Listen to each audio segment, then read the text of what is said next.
Hi friends, இது easy blouse stitching part 4ங்க. நம்ம இதுக்கு முன்னாடி 3 பார்ட்டாக ஒரு ப்ளவுஸை எப்படி ஸ்டிச் பண்ணுறதுன்னு ரொம்ப பொறுமையாக சொல்லி வீடியோ அப்லோட் பண்ணியிருக்கோம். இது பார்ட் 4. இப்போ லாஸ்ட்டாக நம்ம பேக் சைடில் இடுப்பு பகுதியும் கழுத்து பகுதியும் அடித்து திருப்ப போகிறோம். இப்போ நான் வந்து லைனிங் கிளாத்துக்கு மேலே மெயின் கிளாத்தை வச்சுருக்கேன். லைனிங் கிளாத்தை மேல் பக்கமாக வச்சு அதுக்கு மேலே மெயின் கிளாத்தை மேல் பக்கமாக வச்சு அதுக்கு மேலே லைனிங் கிளாத் வச்சு நம்ம இடுப்பு எந்த அளவுக்கு மடித்து தைப்போமோ அதுக்காக தையல் போட்டுட்ருக்குறேன்.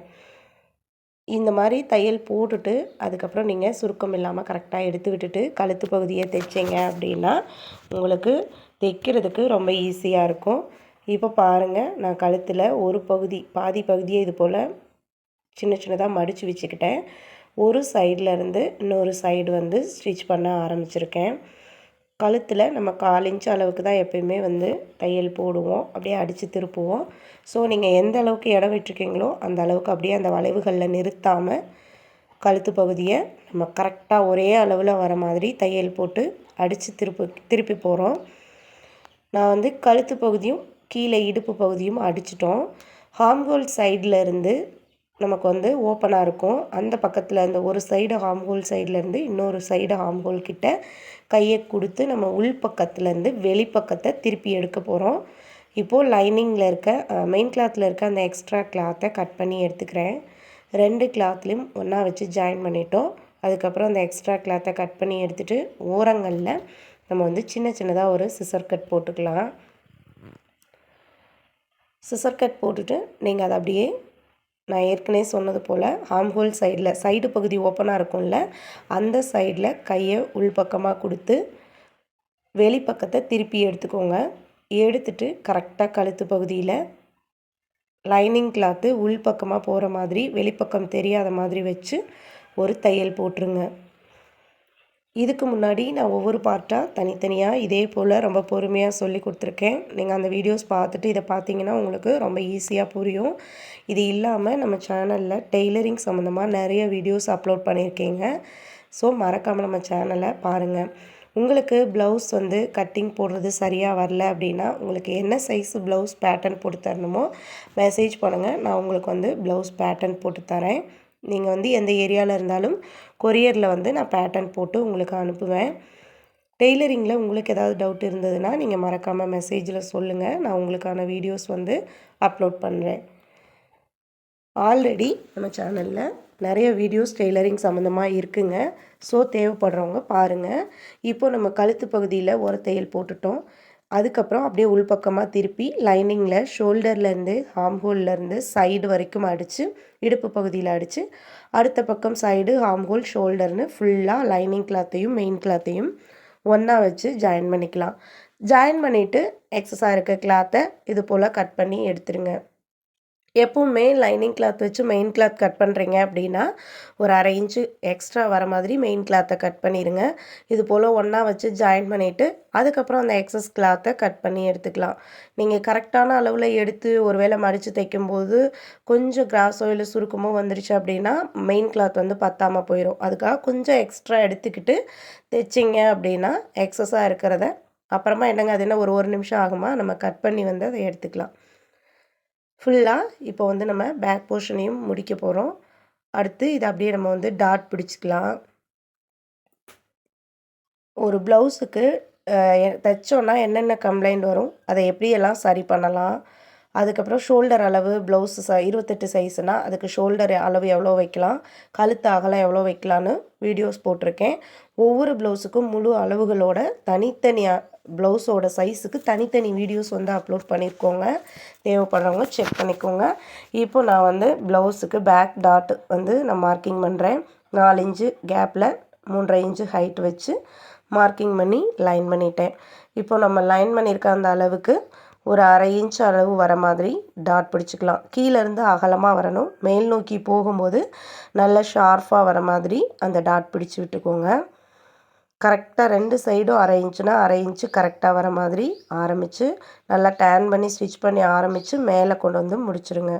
மேலே கொண்டு வந்து முடிக்கும்போது நல்லா ஷார்ப்னஸாக வந்து முடிக்கணும். அப்போது இது வந்து இந்த டாட் வந்து அந்த பேக் நெக்கை வந்து நல்லா சுருக்கம் இல்லாமல் நல்லா ஸ்டிஃபாக வச்சுக்கிறோம். இப்போ நான் என்ன பண்ண போகிறேன் அப்படின்னு பார்த்தீங்கன்னா இடுப்பு சுற்றளவு மார்க்கிங் பண்ண போகிறேன். நம்ம இந்த மாதிரி தைச்சு ஒவ்வொரு பார்ட்டும் முடிக்கும்போது அந்த அளவுகளை மார்க்கிங் பண்ணி வச்சுட்டோம் அப்படின்னா ஜாயின் பண்ணும்போது ஈஸியாக இருக்கும். இது ஒரு மெத்தட் தான், இதையும் நீங்கள் ஃபாலோ பண்ணிக்கோங்க. ஜஸ்ட் ரவுண்டுக்கு நம்ம ஆல்ரெடி சிசர் கட் போட்டிருக்கோம். ஸோ அதனால் இடுப்பு சுற்றளவு மட்டும் மார்க் பண்ணிவிட்டேன். இதே மெத்தடில் தான் நான் ஏற்கனவே ஃப்ரண்ட்லேயும் கூட இடுப்பு சுற்றளவெல்லாம் மார்க் பண்ணி வச்சுருக்கேன். இப்போ நம்ம ஷோல்டர் வந்து ஜாயின் பண்ணிக்கலாம். ஷோல்டர் ஜாயின் பண்ணும்போது ஷோல்டரில் அதாவது கழுத்து பகுதியிலேருந்து ஆம்ஹோல் சைடில் போகிற மாதிரி ஜாயின் பண்ணுங்கள்.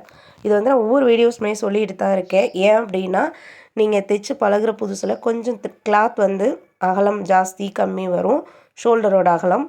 அப்படி நீங்கள் ஷோல்டரில் இருந்து ஆம்ஹோல் சைடில் தைக்க ஆரம்பிக்கிறீங்க அப்படின்னா கிளாத் வந்து எக்ஸஸாக இருக்குது அப்படின்ற போது நம்ம அதை ஆம்ஹோல் சைடில் லைட்டாக ட்ரிம் பண்ணி விட்டுக்கலாம்.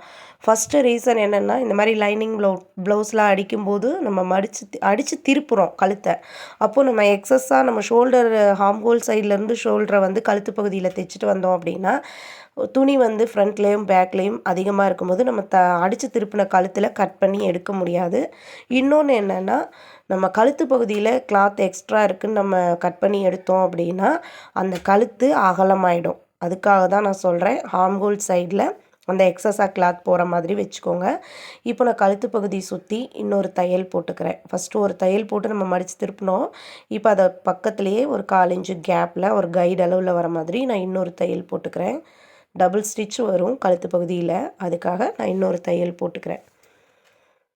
அதனால தான் சொல்கிறேன், கழுத்து பகுதியிலேருந்து ஷோல்ட்ரு சைடில் ஆம்ஹோல் சைடில் ஷோல்ட்ரு வந்து ஜாயின் பண்ணுங்கள் அப்படின்னு. இப்போது ஸ்லீவோட சென்டரில் நம்ம சிசர் கட் போட்டிருப்போம்ல, அதை எடுத்து ஷோல்டரோட சென்டராக வச்சு கரெக்டாக 2 கிளாத்து ப்ளவுஸ் கிளாத்தும் ஸ்லீவ் கைப்பகுதியும் ஒன்றா வச்சு தையலுக்கு நம்ம எவ்வளோ இடம் விட்டுருக்கோமோ அந்த அளவுக்கு ஜாயின் பண்ணிக்கலாம். 1/2 இன்ச்சுனா 1/2 இன்ச்சு, 1/4 இன்ச்சுனா 1/4 இன்ச்சு. ப்ளவுஸ் கிளாத்தை இழுத்து தைக்காதீங்க. ஸ்லீவ் கிளாத்து கைப்பகுதியை வேணால் லைட்டாக இழுத்து தைச்சிக்கலாம்.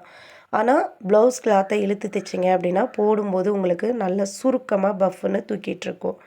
அதுக்கு இதுவும் ஒரு ரீசனுங்க. அதனால் எப்போவுமே நீங்கள் blouse cloth sleeve cloth join பண்ணும்போது ஸ்லீவ் கிளாத்தை கூட 2யுமே வந்து இழுக்காமல் தைக்கிறது இன்னுமே சிறப்பாக இருக்கும். அப்படி இல்லை அப்படின்னா லைட்டாக ஸ்லீவ் கிளாத்தை கூட மூவ் பண்ணிக்கோங்க. அந்த ப்ளவுஸ் கிளாத்தில் நம்ம ஆம்ஹோல் எந்த அளவுக்கு ட்ரா பண்ணியிருக்கோமோ அந்த ஷேப்லேயே ஸ்லீவை வச்சு ஸ்டிச் பண்ணுங்கள். பாருங்கள், ஃபினிஷிங் வந்து நீட்டாக இருக்குது. ஷோல்டரோட சென்ட்ரும் ஸ்லீவோட சென்ட்ரும் ஈவனாக வருது. இந்த மெத்தடில் தைக்கிறது தான் கரெக்டான ஒரு அளவுகளில் இருக்கும். ஸோ அதே மாதிரி நம்ம இன்னொரு ஸ்லீவையும் எடுத்துக்கிறோம். ஸ்லீவோட சென்டரில் சிசர் கட் போட்டிருந்தோம், அதை எடுத்து வச்சு ப்ளவுஸில் தைக்க ஆரம்பிக்கிறோம். கரெக்டாக 2 தையல் போடணும், அப்போ தான் வந்து ஸ்ட்ராங்காக இருக்கும். ஸ்லீவெல்லாம் வந்து கம்பல்சரி 2 தையல் போட்டுக்கோங்க. அடுத்ததாக இப்போ லாஸ்ட்டாக நம்ம என்ன பண்ண போகிறோம்னு பார்த்தீங்கன்னா அதாவது சைடு வந்து க்ளோஸ் பண்ண போகிறோம். ஸ்லீவ்லேருந்து இடுப்பு வரைக்கும் அளவுகளை நம்ம ஆல்ரெடி ப்ளவுஸில் வந்து மார்க்கிங் பண்ணிட்டோம். ஸ்லீவுக்கு மட்டும்தான் இப்போ கை சுற்றளவு எவ்வளோன்னு நம்ம மார்க் பண்ண போகிறோம். அதை மார்க் பண்ணிவிட்டு நம்ம வந்து சைடு வந்து ஜாயின் பண்ணி விட்டுறலாம். இப்போது நான் 2வதாக ஸ்லீவுக்கு வந்து ஒரு தையல் போட்டுக்கிறேன். இந்த வீடியோ நான் சொல்லிக் கொடுக்குற இந்த மெத்தட் உங்களுக்கு ஈஸியாக இருக்கா, நல்லா புரியுதா அப்படின்னு மறக்காமல் கமெண்ட்டில் சொல்லுங்கள். அடுத்தடுத்து வர டெய்லரிங் வீடியோஸ் பார்க்கணும் அப்படின்னா மறக்காமல் நம்ம சேனலை சப்ஸ்கிரைப் பண்ணிக்கோங்க. இப்போது நம்ம ஸ்லீவ் மார்க் பண்ண போகிறோம். கரெக்டாக ஸ்லீவை சுருக்கம் இல்லாமல் எடுத்து வச்சுக்கோங்க. ஷோல்டரோட சென்ட்ரும் ஸ்லீவோட சென்ட்ரும் ஈவனாக வர மாதிரி எடுத்துகிட்டு ஸ்லீவுக்கு எவ்வளோ சுற்றளவு வருதோ அதை மார்க் பண்ணிக்கோங்க. இப்போது நான் மார்க்கிங் பண்ணியிருக்கேன். இடுப்பு பகுதியில் நம்ம ஆல்ரெடி ஃப்ரண்ட்டுக்கும் பேக்குக்கும் தனியாக மார்க் பண்ணியிருக்கோம்.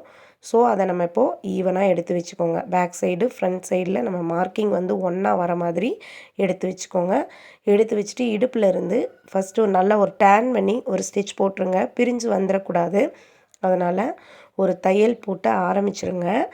ஆரம்பிச்சுட்டு நெடியில் நிறுத்திட்டு கரெக்டாக ஈவனாக கிளாத்தை எடுத்து விட்டுக்கோங்க.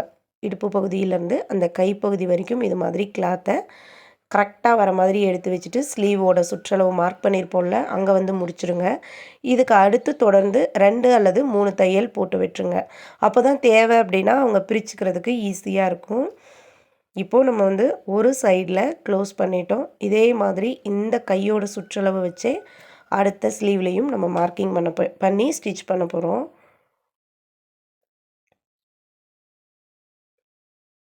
கரெக்டாக இடுப்பு பகுதியில் இருக்க அந்த மார்க்கிங்கை ஒன்றா வச்சுக்கிறோம். வச்சு ஒரு தையல் வந்து போட்டுட்டு அப்படியே ஸ்ட்ரைட்டாக ஸ்டிச் பண்ணி ஆரம்பிச்சுக்கோங்க. அவ்வளோதாங்க. நம்ம இப்போ வந்து இதை கிட்டத்தட்ட ஃபினிஷ் பண்ணிட்டோம்.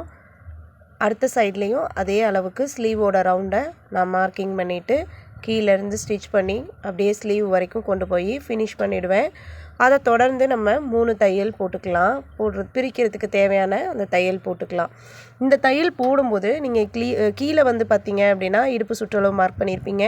மேலே ஜஸ்ட் ரவுண்ட் கிட்ட ஆல்ரெடி நம்ம வந்து ஸ்லீவுக்கிட்டேயும் ஜஸ்ட் ரவுண்ட் கிட்டேயும் நம்ம வந்து சிசர் கட் போட்டிருப்போம். அதுக்கப்புறம் ஸ்லீவோட சுற்றளவு கை சுற்றளவை மார்க் பண்ணியிருப்போம். இந்த மெத்தடில் நீங்கள் ஸ்டிச் பண்ணுறதுக்கு ஈஸியாக இருக்கும். இந்த மாதிரி ஃபுல்லாக நம்ம ஒரு ப்ளவுஸை வந்து ஈஸியாக ஃபினிஷ் பண்ணிட்டோம். பாருங்கள், ஸ்டிச்சிங் வந்து ரொம்ப ஈவனாக இடுப்பு சுற்றளவு கை ஜாயின் பண்ண இடம்லாம் ரொம்ப ஈவனாக ஃபினிஷ் ஆகிருக்கு. இந்த வீடியோ ரொம்ப யூஸ்ஃபுல்லாக இருந்திருக்குன்னு நான் நம்புகிறேன். இதே போல் தொடர்ந்து டெய்லரிங் வீடியோஸில் பார்க்கலாம். நன்றி.